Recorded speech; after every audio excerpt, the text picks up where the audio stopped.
ओम नमः सिद्धेभ्यः। ओम नमः सिद्धेभ्यः। ओम नमः सिद्धेभ्यः। अहिंसा परमो धर्म की। आचार्य गुरुवर श्री कुंद कुंद भगवान की। आचार्य गुरुवर श्री ज्ञान सागर मुनि महाराज की। जय परम पूज्य संत शून्य आचार्य भगवान विद्यासागर जी महामुनि राज जी की। समस्त आचार्य संघ की। क्या होता है, हमारे आचार्यों ने प्रत्येक कार्य के लिए मुख्य या गौण रूप से द्रव्य, क्षेत्र, काल और भाव की व्यवस्था दी है। आप द्रव्य के बारे में कुतंचित पुरुषार्थ कर भी सकते और नहीं भी कर सकते, और क्षेत्र के विषय में भी आप इसी प्रकार नीति इसमें भी लागू होगी। ये हमारी हाथ की वश की बात नहीं है। इसी प्रकार मनुष्य जीवन में आ गए हैं, लेकिन इसको प्राप्त करने के लिए भावों की आवश्यकता पड़ती है। भाव को आप सुधारिए ताकि भव सुधरेगा, काल भी सुधरेगा। काल कोई वस्तु इस ढंग की नहीं है जिसकी हम अनिवार्यता माने। हाँ, काल सापेक्ष होता है, एक काल में होता है और एक काल के द्वारा होता है। इसमें जमीन आसमां का अंतर होता है। वह काल, यह इस समय पंचम काल चल रहा। काल के अणुओं के ऊपर लिखा हुआ नहीं कि ये पंचम काल। इसी पंचम काल में यदि मान लो अन्यत्र से कोई मुनि महाराज को यहाँ पर ला कर के देव पटक देता है और यहाँ पर आप समझे वो भव्य जीव और उसी भव से मुक्त होना था, और पंचम काल में भी हुआ मुक्त, और आप पंचम काल के रट लगा रखे। काल हमारे परिणामों के एक प्रकार से प्रतीक बन सकते हैं, सिंबल जिसको बोलते हैं बन सकता है, लेकिन उसमें वह गुण नहीं है जो अपने भावों में रहता है। अब चलिए, भाव क्या होता है।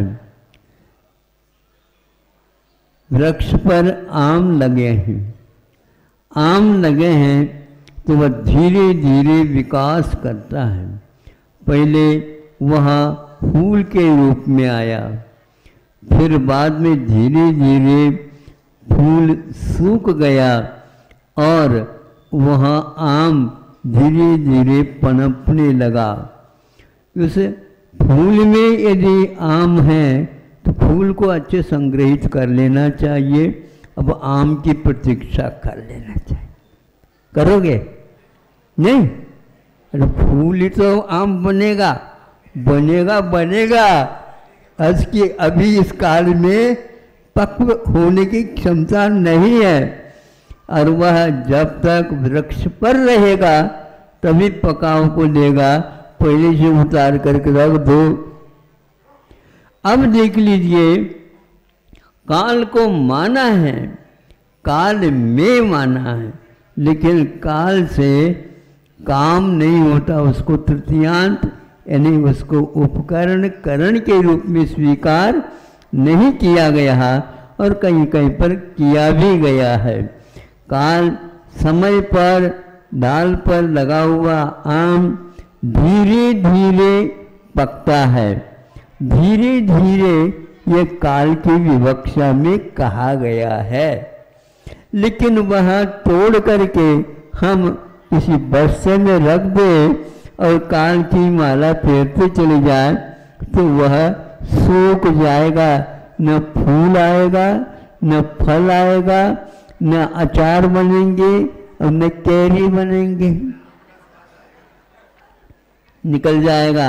आपका यह मनुष्य जीवन फल लगा है, कहीं कैरी न रह करके रह जाए और कहीं वह खट्टा ही रह जाएगा और पक्क होने के स्वप्न आप देखते रहोगे। काल के हिसाब से ये सब कुछ भी नहीं होते। तो वहाँ आम को किसान सोचता है इसकी पूरी डाल पर ही यदि पकाव कर लिया जाए तो पशु पक्षी आदि या लोग यहाँ पर आकर के बैठेंगे और वह ऊपर आम लगा दिखेगा, मुख में पानी आए बिना नहीं रहेगा। तो इसी प्रकार आपका श्रम काम में नहीं आएगा। वो भी बहुत होशियार है किसान, और उसको उन्होंने उतार दिया। अभी आम कैसा है? हरा, अभी पका नहीं।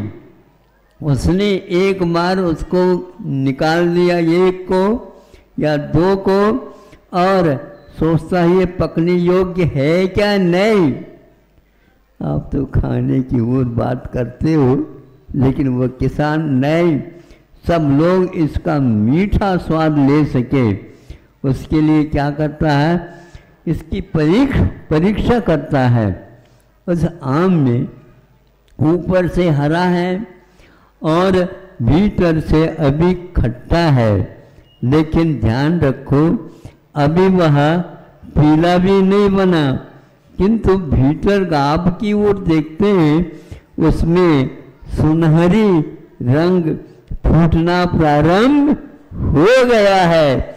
तो उसको पूरे के पूरे वहाँ पेड़ में एक ही बार में फूल लगा था और एक में सबको उतार लेता।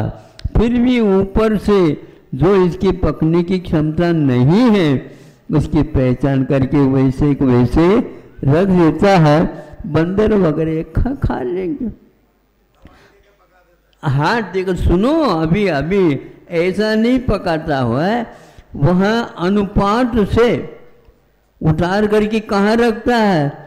उसके लिए पाल विषय माली। वो माली तो पैसा तो चाहता है, लेकिन यदि पाल का विषय उसके पास मिल नहीं गया तो वहाँ कभी भी पकेगा नहीं। हाँ, उतारने से, ऊपर से उतारने से संभव है वो मुलायम हो जाए, लेकिन स्वाद तो उसका अभी खट्टा ही रहेगा, क्योंकि उस ऊष्मा के द्वारा वह जो भीतर से स्वर्ण की रेखाएं थी वह एकदम बाहर की ओर आते आते आते उस पूरे आम को पीला बना देता है। यह उस किसान की क्षमता और कुशलता है। और फिर बाद में उसमें गंध भी फूटती है, फिर रंग भी बदल गया है, स्पर्श भी बदल गया है, और अभी हाथ में रखा है तो कहीं भैया अभी थोड़ा सा काल अपेक्षित है, इसके बाद उसका रस, उसका स्वाद आपको पूर्ण आएगा। यदि किसान इस क्रम से नहीं चलता है तो अपने काल पर रखता है तो काल में हो सकता है, काल के द्वारा वह पका नहीं है। आज यह कुछ लोग उस अध्याय को नहीं समझ पा रहे हैं। उस किसान के पास जा कर के इसका अध्ययन कर ले तो बहुत अच्छा है, क्योंकि अपड़ के पास जाओगे तो अपने आप पढ़ जाओगे। अति जो पढ़ चुका है उसके पास जाओगे तो आपका माथा एकदम पागल बनेगा, उससे कभी भी काम नहीं होने वाला। शक्ति उस आम में, हरे आम में पकने की है, किंतु उसको सम्यक ज्ञान के साथ इस ओर लाना पड़ेगा। तो अकाल विपाक को उदीरना, ऐसा कहा अकलंग देव ने। अकाल में ही उसकी उदीरना होती है, पाल विषय माली। इसलिए आप लोगों को चाहिए कि क्रम है उसमें, तो पाल के स्थान पर हम आपको पकाना चाहिए तो चारित्र के माध्यम से उसको पकाओ।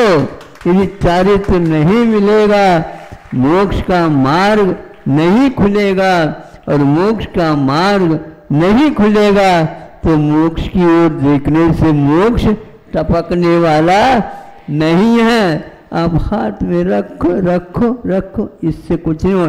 शक्ति इसको बोलते हैं।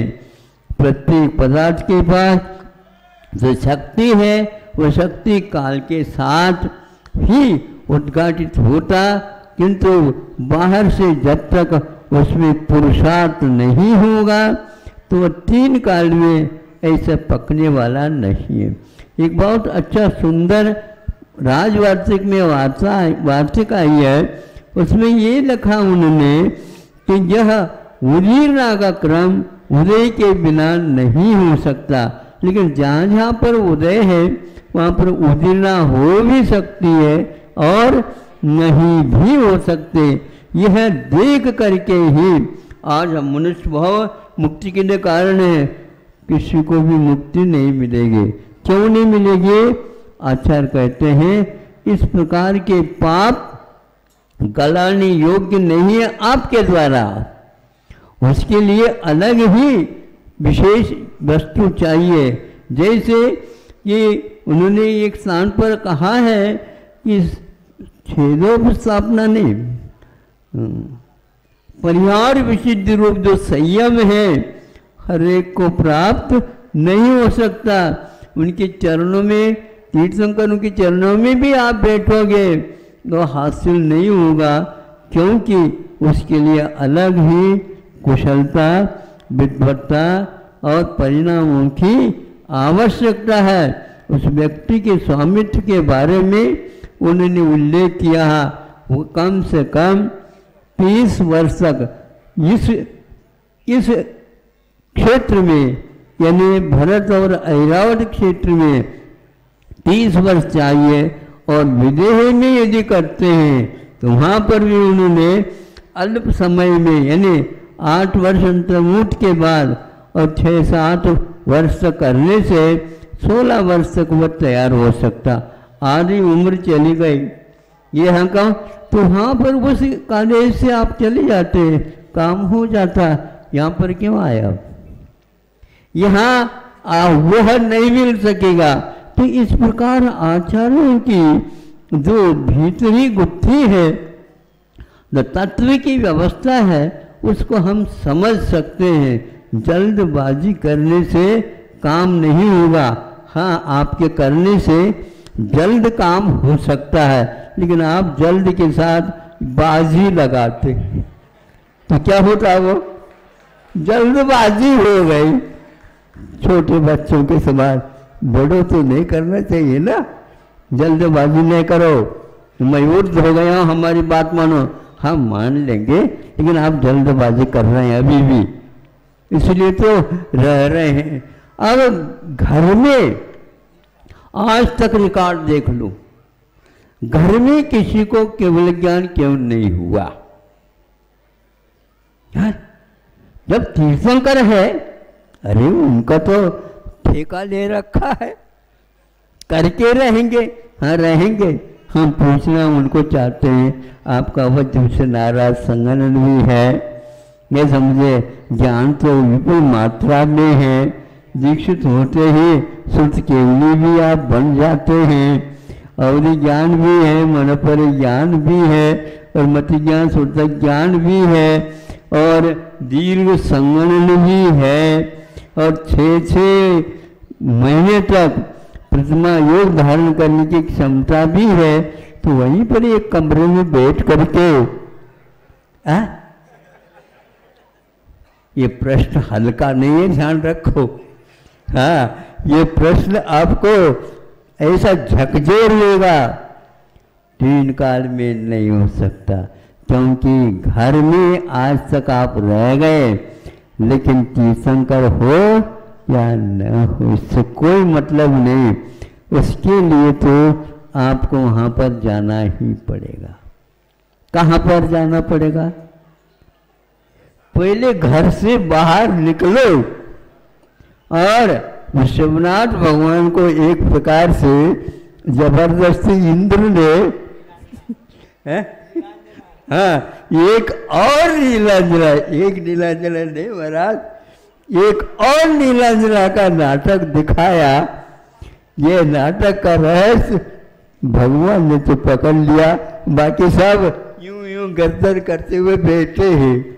उठ जाओ, भगवान वैराग्य लेकर के बाहर चले गए। बाहर क्यों चले गए? अरे तथ्य तो समझ में आ गया, अभी तक तथ्य समझ में नहीं आया था। 12 भावनाओं के चिंतन के बिना आप बाहर नहीं निकल सकोगे। राजा राणा छत्रपति कर रहे, कह रहे हैं, और ऊपर छत्र है क्या नहीं ये देख रहे। ये 12 भावना नहीं है, 16 कार भावना में तो चल जाएगा। असंयम के साथ तो वह प्रकृति बंध सकती है, लेकिन तीर्थंकर प्रकृति का बंध यदि हुआ है तो वह आपको ऐसा नहीं कहेगा तुम बाहर चलो, वो नहीं कहेगा। उसके द्वारा जगत कल्याण भी हो जाएगा, आपका भी कल्याण हो जाएगा, निश्चित बात है। लेकिन आप समझो यह रहस्य है। इसलिए प्रत्येक महापुरुष तीर्थंकर जहाँ कहीं भी है वह घर से बाहर निकलने के उपरांत ही बुद्धि सही सही काम करती है। नहीं है तो ये मेरा और ये तेरा तीर्थंकर को भी नहीं छूटता है, ध्यान रखो। किंतु ऐसे भी आज स्वाध्यायशील मानते हैं अपने आप को, लेकिन इस सूत्र को वो समझ नहीं सके। अभी भगवान से प्रार्थना करता हूँ सबको ये बात समझ में आ जाए, लेकिन सर्वप्रथम तीर्थंकरों को आ जाए समझ में, तो उसके साथ साथ हजारों व्यक्तियों का भी कल्याण हो। लेकिन अभी वो बाहर निकल ही नहीं रहे। हाँ, अभी वो बाहर निकल ही नहीं रहे। और इंद्र ने कोशिश की, अभी ऐसे नहीं निकल सकते। कैसे निकलेंगे? वह स्वयं नहीं, ये निमित्त बोलते हैं इसको। और उस निमित्त में क्या है? यह प्रत्येक बुद्ध में आता है, स्वयं बुद्ध में नहीं आता। कुछ लोगों को इशारा देना पड़ता है, कुछ लोगों को सारा दे दे पूरा तो भी नहीं होता, और कुछ लोगों के सामने इशारा की भी कोई आवश्यकता नहीं होती। ऐसे भगवान होते जो स्वयं बुद्ध कहलाते हैं, और ये प्रत्येक बुद्ध में आ गए, ये स्वयं बुद्ध में नहीं आते। इस प्रकार के एक ग्रेड में कौन कौन पास होता है ये छुपाए रखा जाता है। नहीं समझे? क्योंकि 90 तक, 90 से लेकर के 100 तक ये सब एक ग्रेड है। तो पार्श्वनाथ भगवान भी एक ग्रेड में आ गए, और विश्वनाथ भी एक ग्रेड में आ गए, और महावीर और भी वासुपूजनाथ भगवान वह स्वयं 99 को भी पूर्ण करके 99 पॉइंट उसको भी पूर्ण करके 100% यदि बन गए तो वासुपूजनाथ इत्यादि के बन गए। इनको स्वयंभू कहेंगे, और विश्वनाथ भगवान को प्रत्येक बुद्ध कहेंगे। और जो व्यक्ति इस रहस्य को नहीं समझ रहा उसको हम क्या कहेंगे? कटिबद्ध तो हो जाओ कम से कम, ताकि आगे बढ़ सके। यह रहस्य काल के साथ भावों के ऊपर आधारित है। हम भावों को समझने का प्रयास करें, और जिन्होंने को रहस्य समझ करके उसका अध्ययन मात्र पर्याप्त नहीं, किंतु उसके साथ साथ हमारा यह पुरुषार्थ होना चाहिए जो किसान करके सब लोगों को संतुष्ट कर देता है, और अपने अगले साल की तैयारी में लग जाता है। हमें तो अब यहाँ पर कोई भी अमर बन करके नहीं आया है, ध्यान रखना। कुछ समय के लिए आप लोगों को कुर्सी मिली है, फिर बाद में उसको खिसका देंगे पीछे से। उठिए उठिए, जल्दी करिए। जल्दी क्यों? सीट तो हमारी यहाँ रख लीजिए, लेकिन ये नाई का दुकान है, दूसरा कड़ा है, नहीं समझे? 5 के लिए ही 5 साल के लिए हमने दिया था। उठो, सबको उठना पड़ेगा। भले ही आप पुनः जीत करके आ सकते हैं, किंतु आपको वहाँ से उठना ही पड़ेगा। समय के अनुसार आपको यहाँ पर अपने कार्य को पूर्ण करते हुए उस ओर कदम बढ़ाते हुए, इसलिए अकाल में ही एक प्रकार से मुक्ति होती है, जिसको विपाक, विचय, धर्म, ध्यान आदि कहा गया है। वह समय पर नहीं, हाँ, वह स्वमुख से भी हो सकता है, पर मुख से भी कर्म का फल मिल सकता है, किंतु वह निर्जरा जो होती है, वहाँ अविपाक निर्जरा से ही मुक्ति होती है। यह श्रद्धान हुए बिना किसी को सम्यक दर्शन भी नहीं हो सकता। समय पर काम हो जाएगा, समय पर सब कुछ काम हो सकता है, लेकिन मृत्यु का खेल समय पर, समय पूर्ण होने के बाद ही होता है। ऐसा यह सिद्धांत है। आप लोग इसको समझ करके, मंथन करके अच्छे ढंग से इसमें पारायणता प्राप्त करो और करने योग्य कार्य की ओर पहले देखो। आखिर निमित्त होते हुए भी निमित्त में काम नहीं होता, निमित्त के द्वारा भी होता है, लेकिन द्वारा हो करके भी आपका भाव उसमें प्रधान है, उस भाव के द्वारा ये काम होगा। आपके द्वारा होगा, लेकिन आपके मन चाहे करने से नहीं होगा। जल्दी भी हो सकता है, लेकिन जल्दबाजी में कोई विकार ठीक नहीं होगा। सबका दिमाग ठिकाने पर आ जाए, सबका दिमाग ठिकाने पर आ जाए, दुकाने पर न जा। अहिंसा परमो धर्म। चलो परम पूज्य संत श्री आचार्य भगवान विद्यासागर जी महामुनि राज की